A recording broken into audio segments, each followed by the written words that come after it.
Hello, everybody, and welcome to another edition of the Jay McCauley Show, brought to you by RJ Rockers. I'm Jim Noble, along with Wofford Terrier head basketball coach Jay McCauley. Normally, I say, Jay, how you doing?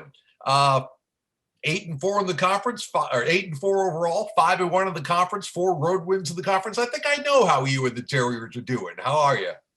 Yeah, we're doing great, Jim. I appreciate it, and looking forward to this week. We got a lot to get better at, and obviously a few games ahead of us that we're going to have to be even better. So we're looking forward to the challenge.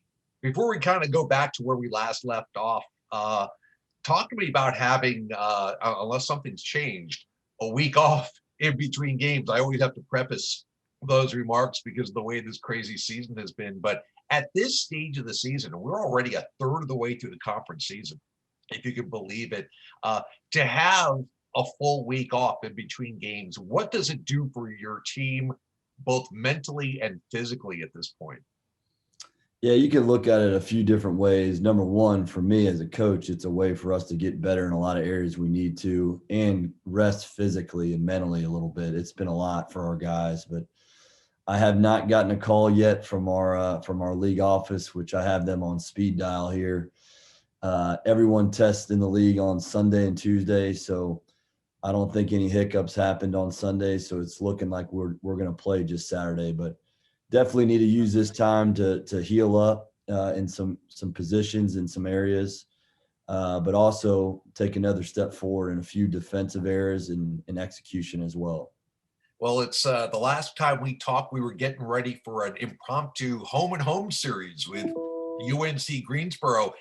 When you played the opener at Jerry Richardson Stadium, you didn't know you were going to turn around and play them again, because that changes the dynamic a little bit when you've got to play a team. So let's kind of get past the home game, which was a pretty well fought game, but Greensboro turned it on in the end and pulled out the win at Jerry Richardson Indoor Stadium. And then all of a sudden, you and Wes Miller get together and decide, hey, let's play two. Kind of tell us, first of all, how that came about behind the scenes with you able to schedule a rematch just a couple of days later. Yeah, it really started before the game. One of our players mentioned that a opposing team that Greensboro was going to play, I think it was Mercer, may have gone into quarantine again. And if that happened, could we play Greensboro again Saturday instead of playing, a non-conference game, a filler game? So I had called the league office and they said they were waiting on some pending results. But after the game, Wes and I, exchanged some thoughts and ideas and just said, hey, we got to get some games in if we can. So we took advantage of it. I got 3 or 4 texts from opposing head coaches in the league that were like, man, that was smart of you guys to do that. And I think that's the stance most coaches are taking in the league right now, is it's more coordinating with each other to see if it works logistically as well as schedule wise. But we're all going to have to bend a little bit and be flexible. And we certainly were. We were not full strength, and we went up there and didn't use that as an excuse. We just played and thankfully came out with a win. Yeah, that game, that first half was a rock fight, as Tom Henson likes to say, 16-15 at halftime. And it kind of reminded me of your first conference game last year when we went on the road at East Tennessee State. And I believe it was 20-18 had happened. None of the Wofford starters had scored in that one. In Greensboro, were there things that you saw in the first half, despite the problems offensively, that were correctable? And of course, you couldn't complain about the defense in the first half. Kind of take me in that transition at halftime, down 16-15 at the Greensboro Coliseum. Yeah, for us, it's valuing the basketball as a young team, learning how to value the basketball, time and score, staying with a possession for a long time. We're number one in the whole country, our conference, in offensive efficiency. And certainly in that game, you wouldn't have thought so. But sticking with the game plan of moving the ball, screening for each other, and stressing team scores is something that we've been trying to buy into as much as we can, instead of feeling like we can swing for the home run cut every time. And I think at that halftime, we were defending well. We were way more connected than we were at home versus Greensboro. Defensively, we just weren't capitalizing off misses like we usually do in transition. We weren't capitalizing, moving the ball side to side, inside out. So We did that. I thought we came out of the half much better. Storm hit a few good buckets, and we scored off some turnovers in transition. And, certainly we made enough plays to get out of there with a win. Yeah, there were some big plays at the end, obviously, things that don't show up in the stat sheet. But again, youth, freshmen coming up big. Max Klesman hits clutch free throws at the end. Great defensive play by the whole team, but especially when they try to hit the three at the end, and you guys basically don't let them get a decent shot off.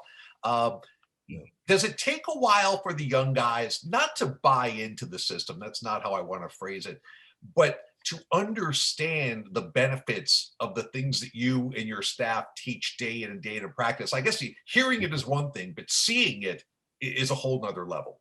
You're 100% right. I mean, we can yell and scream and teach until we're blue in the face, and we can show illustrations of previous Wofford teams and how it's been done, as well as examples across the country.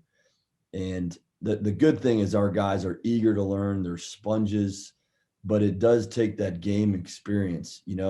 We decided not to foul in that Greensboro game up 3 because, Isaiah Miller's a veteran guard. He's going to flop and get a 3-point play, and we have a bunch of freshmen out there guarding with Storm and Trey. So we decided not to, and that was a thing we had discussed was, not putting in the chance of them going to the free throw line, having bigger rebounders to knock the ball out, maybe bring losing in the equation. So we decided to use those 2 timeouts to be really simple, and thankful our guys are getting better at listening in timeouts and executing those things. Yeah, end of game scenarios are something that is fascinating to me. And we'll talk more about that because it came down to a similar situation at VMI as well. How much of your end game philosophy is born out of your experience with Mike Young? And we know about Coach Young, who was almost never would call that timeout at the end of a game, prefer to let it play out. Or how much have you brought your own philosophy, maybe even with other coaches you've worked with in the past? Do you kind of have some hard, fast rules about how you handle certain end game situations, or do you have to go by feel much of the time? Yeah, it's much more about our roster, one, and my feel, two. And, last year, you remember I had to call some timeouts with that group. One was at Greensboro, with 8 seconds to go, and we decided to call a timeout. We called a timeout in the tournament versus Chattanooga. And it has a lot to do with your opposing defense, who you're going up against, but for me, it's much more of our roster. I trust Storm wholeheartedly. I want the ball in his hands. I think everybody knows that. He's proven time and time again. But if you have a freshman point guard, your philosophy is going to have to change a little bit. We'd all like to be, as coaches, having all seniors and juniors, that you have your philosophy be the same all the way through, but you got to adjust as a coach. And that goes with feel as well, and the opposing defense. If a team's going to set up a press or change a defense or set up a zone after a timeout, you're better off teaching your guys how to play and spread the floor and make good decisions to get your best shot. So we certainly did that at Greensboro, and obviously with VMI, we did somewhat of the same. Yeah, we're about to find that out for those of you who may have missed what took place in Lexington, Virginia a little while ago. When we come back, more road games, more road warriors, and one of the best Wofford basketball finishes you will ever see. That's coming up next on the Coach Jay McCauley Show. Wofford takes down Carolina, and the Furman Paladins have defeated The underdog. The long shot. The nobody from nowhere, never gonna happen in your dreams, kid. 100 to 1 shot. We know something about that. We're with you every step of the way. And Wofford's got it, 6 seconds to go, down 1. Murphy shaking and baking, long 3 for Storm. Yes! With 1.1 second to go. And welcome back, Jim Noble, Jay McCauley. We can't watch that sequence enough. The game winner from Storm Murphy with about 1.3 seconds left after they put some time back on the clock. Jay, before we get into the sequence after that, we've seen this from this guy. We saw it at Mercer against Mercer a couple of years ago. We saw it Samford, I think, a couple of years ago. Then last year in the tournament, Chattanooga, the Southern Conference semifinal. You've already talked about how comfortable you are with the ball in Storm Murphy's hands at the end of the game scenario. But why is he so good? It goes all the way back to his childhood, I think, of him dreaming about those moments. There's certain guys that just constantly work on those things in their driveway. And then he's put a lot of work into his game over the years. And I think he alluded to that on your post-game show of he's been taking those shots his whole life and visualizing that. And that's a big part of it, the confidence component. So certainly he's got a lot of confidence. The other team knows it's going to be in his hands, and they have trouble dealing with that. And we have a lot of confidence as a staff and as a team with the ball in his hands. So that'll continue here as long as he wears a Wofford uniform. Well, it was funny you mentioned that because Dan Earl, the head coach, came up to us after the game. He goes, Murphy graduates this year, right? And we were like, yeah, coach, but you don't know with these new rules and Never know. being a red shirt. That was the worst news Dan got, except for the final score. He's like, oh my goodness, I may have to face this guy again, but who knows what the future will hold in that regard. I want to ask you, after the basket, VMI's got the ball, still got a chance down two. You called a couple of timeouts. You got to see how they lined up. At that point, are you saying, look, if you could go the length of the court at 1.3 seconds and hit a three-point shot over a defense that's set, I tip your hat to you? Yeah. So if you go back, we obviously 77-77, we run a play to get a foul and we make a very poor decision in the paint. They go down. We didn't handle some things very well, missed the block out the free throw line, fouled, but we got to stop. And I decided not to call a timeout for all the reasons we just talked about with Storm to make a play. So I had 2 timeouts. So I wanted to set our defense up as much as we could. Now, some people don't like doing that. With our young team, I do. Because they could run a play where we're not matched up and, only up 2, a 3 beats you. So I wanted to see how they lined up. They were going to put the big fella down there against our freshman. I decided to call another timeout and sandwich those guys and switch everything up to face guard their best shooter. And certainly they got a heave at half court, which we'll take over a long pass to the paint. And obviously with fouling and all that stuff coming into play, we were able to avoid that. So that was the logic behind that. And our guys executed that very well, and credit to them for listening and executing the game plan. Well, it was a 2-point win, obviously, on the road. Every Southern Conference road win is money in the bank at this point. One last postscript on VMI. Trey Hollowell had a couple of rough shooting nights in both Greensboro games. And I think it kind of got lost in the frenzy at the end. The Trey was 5 for 5, all threes in Lexington. Tell us a little bit more about what a shooter goes through, how you try to help a guy through a slump. It was a mini slump for Trey, but he's a senior. He's been through this before. Is there a let him shoot his way out of it mindset, or is there a something different that you guys like to go to? Because whatever happened, it sure worked in Lexington. Yeah. He was going through some physical stuff, like a lot of guys in the country are right now. No one's 100% healthy, but he was really banged up, but refused to not let that deter him from playing. And so, that obviously affected his shooting, I think, more than his shooting slump, if you want to call it. He's shooting 44% from 3 in league play. And that's what I choose to remind him and our team, that he is the best shooter in the league, that he has a next play mentality, that he is always working on his game, and he makes big shots in big moments, and certainly had some timely threes at VMI. That's what you got to lean on.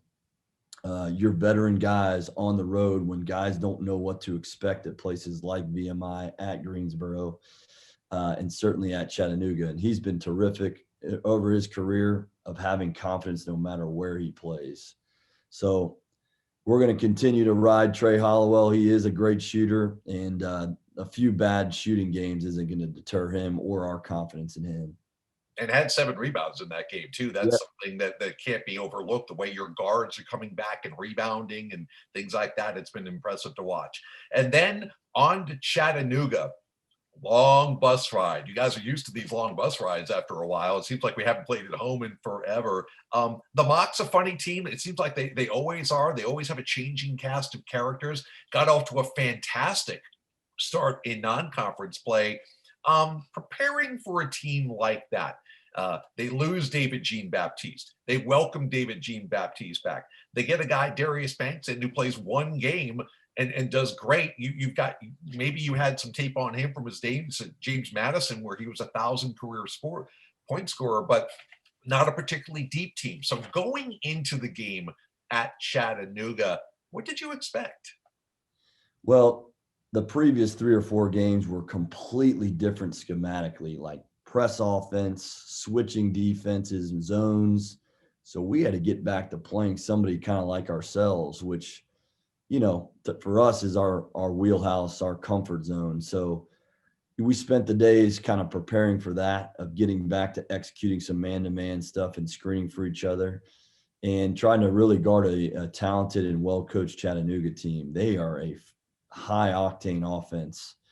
And we had some issues in the first half. And I think we really simplified things for our guys in terms of what was going to win the game was holding them in 60s or less, which they really don't ever get held to that. And that's kind of like our message with Mercer, right? Mercer and Chattanooga can really put points on the board. So we had to set the tone defensively, and we thought winning the glass would win the game. And that shifted at halftime significantly. Guys made plays. We feed off our defense, and certainly was an explosion there in the second half that we got out of there.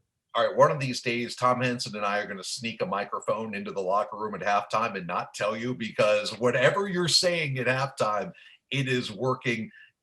Did you keep it short and sweet, or did you have some pointed remarks going in down 13? You know, I've learned from some really good mentors, and a younger version of me may have handled some of those things differently in frustration. And I think our guys were anticipating that, and I tried to go at them a different way, in a more positive way, that we were going to win that game if X, Y, and Z happens. Simple. And rebounding was number 1. Valuing the ball was number 2. And the last one is just having a swagger about you, an attitude about you, which you could see our shoulders were dropping a little bit on mistakes and scores that they had, and easy scores. We were not perfect in the second half, but we took care of those 3 things. And I didn't need to go in there and yell and scream. I just needed to challenge some guys. And thankfully, we have a core group of older guys that also challenged each other. And we rallied around each other, and we got out of there collectively with a win. And much like the previous 4 or 5 games, seems like it's a different hero every night. Morgan Safford really stepped up. Not the only star of the game, certainly a collective team effort. But he's gotten so much more aggressive offensively, Jay. I think in the last maybe 2 or 3 games, he's always been strong defensively, just kind of got to harness that a little bit. How did you like his progression, especially in that last second half? Yeah, his confidence is growing. He knows he's got to be the X factor for us. I tell him it all the time. He's the key to our season because he's so smart. We talked about that in the post game. He's so talented. Yeah, he may be playing a little bit out of position, but we're a positionless team anyways. But you see his confidence growing with each game offensively. We need to see that confidence grow defensively as well, in terms of not fouling and giving us some things that he can with his IQ on the court. But he's shooting around 40% from 3 in league play, almost 50% from 2, which is almost doubled what he did in the non-conference. If his confidence can continue to grow and he continues to work really, really hard these next few months, he's going to be an outstanding position for us coming down the home stretch. And finally, I've never seen a player more excited to get ready for a piece of cheesecake in my life. Tell us about the snack time that turned into cheesecake time. What was your go-to flavor? Because I need to know, because there's really only one correct answer to this, and I want to see if you know it. Well, heck, I mean, you want to ask what I said at halftime. I just held that over their head. And I threatened them. I said, hey, there ain't any snacks, cheesecake. You better start rebounding the ball. But no, our guys, when they heard that, they were more excited about that than the win. I think so. But for me, I'm a huge cheesecake fan. I'm sure you guys can tell by seeing my picture. But I like original cheesecake, but I had the marble, which was outstanding, and that whole setup was great for our guys. They enjoyed the ride back with that. Okay, your trainer Elise Hart said the only correct answer is turtle cheesecake. So just keep that in mind. We'll be there next year. So just put that in your back pocket. We'll be ready for it. All right, when we come back, as Jay and I said earlier, a week off, and then Western Carolina on the docket for Saturday back at Jerry Richardson Indoor Stadium. We'll look ahead to the next few games and talk more about the Southern Conference and how things are developing with the standings coming up next on the Jay McCauley Show, brought to you by RJ Rogers.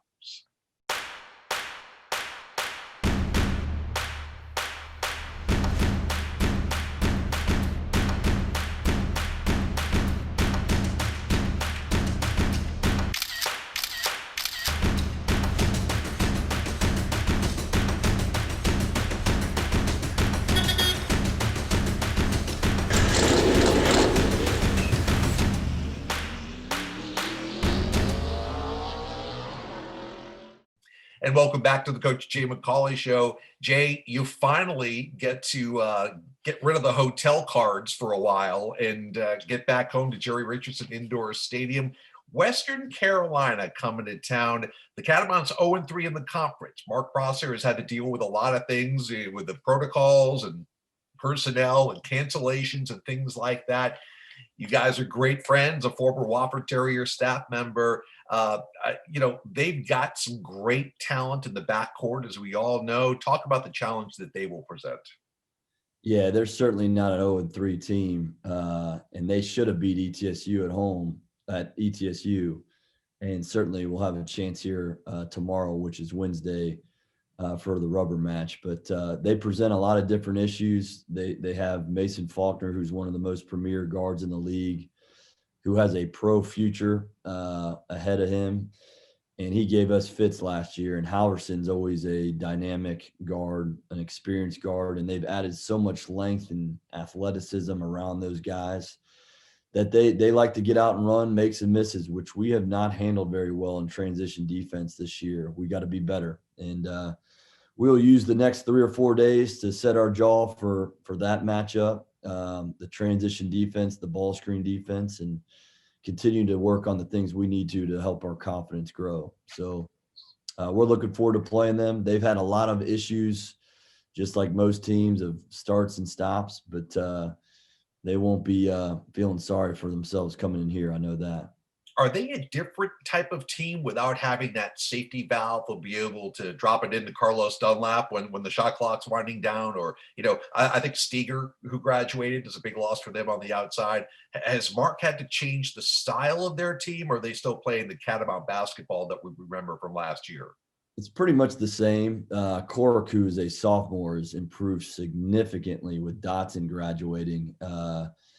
He's not as good of maybe a passer, but he is aggressive. He's a guy that definitely demands some attention in terms of post doubling and things like that. And they go through him a lot. But the other element is just Faulkner and Halverson. And without Steger being their stretch 4, they do have a few guys that can knock down threes, but they're pretty much playing the same style, running hard on makes and misses. So we'll have to put that fire out early. Yeah, and down the road after that one, you get back on the road for a game down in Charleston against the Citadel, and obviously things go from there. Let's talk about the conference a little bit.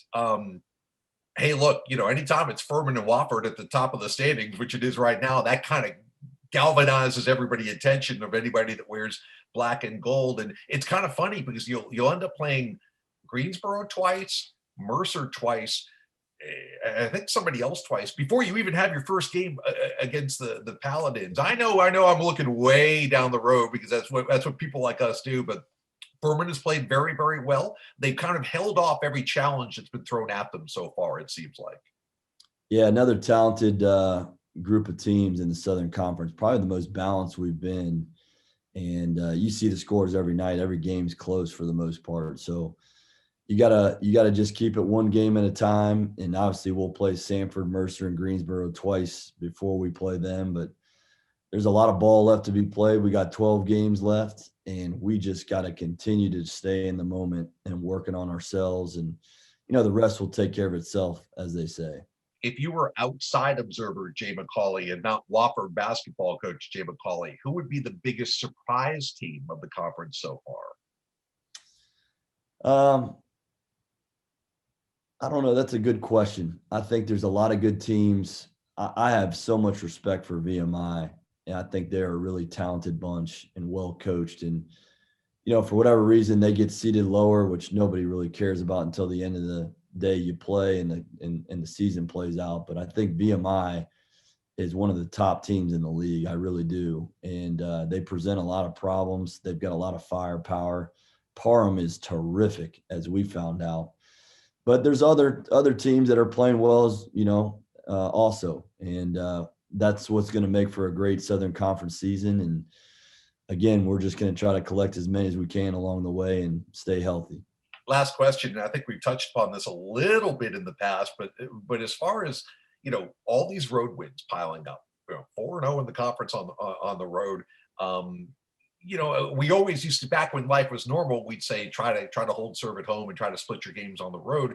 I'm looking at some stats around college basketball, and home wins are down across the country. And obviously you talk about the lack of atmosphere and the lack of home crowds. I think there's one exception. I think the ACC, they're up.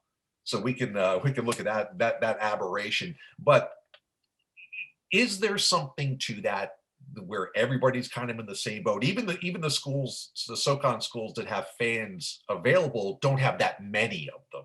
So you've just been on the road for 4 games in conference. Is it easier to win on the road, or does that all get blacked out once the ball goes up in the air? Yeah, it's never easy to win, period, let alone on the road. However, I do think the atmosphere or lack thereof plays a part into it. There's not as many distractions. I do think the home thing across the country being down, the home records, may have something to do with guys just really want to get off campus. I mean, they're isolated. They're always there, and that's certainly not the case for us. We've played well at home this year, and hopefully that continues. But I do think there's some elements that are different this year that may play a part into that. Hopefully that road streak continues, and we'll continue to play well at both home and away. Yeah, stacking pennies right now with those road wins. You don't look at it maybe one at a time, but boy, when you are halfway through the season or we get ready for conference time, those wins are huge. We certainly hope we can keep it going. Jay, we always have fun with these. Can't wait till we can do it in person again someday, but we will see you Saturday at Jerry Richardson Indoor Stadium. As always, thanks for your time, and keep it rolling. Thanks, and we'll look forward to having everybody tuning in at 4 p.m. on Saturday. That's going to be the new game time, 4 p.m., and we're going to be hard at work this week. So hope everyone's safe and well, and appreciate you having me, Jim.